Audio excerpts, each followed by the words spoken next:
पंडम नटवर खापो कर्णयो कनिकारम विवादवास कनका कपिसम वैजयंती चामालम रसनंदो वेणुगरधर सुधायार अपुरैन गोपवद्दी वृंदारण्मणे स्पंदरा रमणम प्रविशदम गीत कीर्तकरम। श्री कृष्ण गोप बालकों के साथ वृंदावन में प्रवेश कर रहे हैं। उन्होंने मस्तक पर मोर मुकुट धारण किया है और कानों पर कनेर और पीले पीले पुष्प, शरीर पर पीला पीताम्बर और गले में 5 प्रकार के सुगंधित पुष्पों से बनी वैजंती माला पहनी है।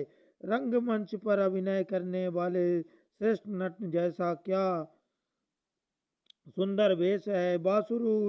बांसुरी के छिद्रों को वो अपने अधरामृत से भर रहे हैं। उनके पीछे पीछे गोवा बालक इनकी लोक पावन कीर्ति का गान कर रहे हैं। इसी प्रकार वैकुंठ से भी श्रेष्ठ यह वृंदावन धाम इनके चरण चिन्हों से अधिक रमणीय है बना है। मोर श्री कृष्ण को प्यारा लगता है। मोर काम कुक इंद्रियों से नहीं भोगता है। संसार के काम कुक को भूलने वाला ही ईश्वर का दर्शन कर सका है। प्रभु के साथ मैत्री करनी हो, तकमे के साथ मैत्री छोड़नी होगी।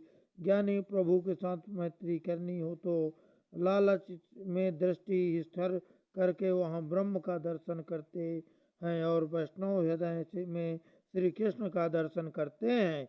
सुखदेव जी ने श्लोक सुने। श्री कृष्ण का स्वरूप मनोहर लगा। सुखदेव जी को ध्यान में आती आनंद आता है। वह मेरे प्रभु मनोहर लगा। उन्होंने तुरंत निश्चय किया कि निराकार ब्रह्म का चिंतन नहीं करेंगे तब तक सगुण साकार का चिंतन करेंगे। परंतु सोचा कि सगुण ब्रह्मा की सेवा सब वस्तुओं की अपेक्षा रहती है। कन्हैया का मिश्री माखन मांगेगा, मैं तो यह कहाँ से लाऊंगा? मेरे पास तो कुछ नहीं है। मैं निर्गुण ब्रह्म उपासक हूँ। मैंने तो लंगोट को भी त्याग दिया है। यह कन्हैया तो बहुत मांग करेगा, वह सब मैं कहाँ से लाऊंगा? यशोदा के घर में माखन क्या कम था? फिर भी कन्हैया कहता है, माँ मुझे घर माखन अच्छा नहीं लगता, मुझे बाहर का मक्खन अच्छा लगता है। गोपियों के मक्खन में नहीं, गोपियों के प्रेम में मिठास थी, गोपियों के प्रेम में स्वाद था। यह कन्हैया तो मांग कर प्रेम भोग लगाता है।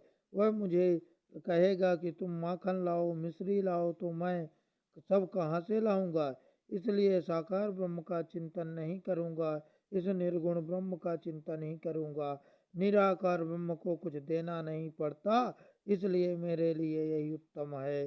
किसी वस्तु की आवश्यकता नहीं है। इस प्रकार सुखदेव जी विचार कर रहे हैं थे कि वहां व्यास जी के शिष्यों ने दूसरे श्लोक का गान शुरू कर दिया।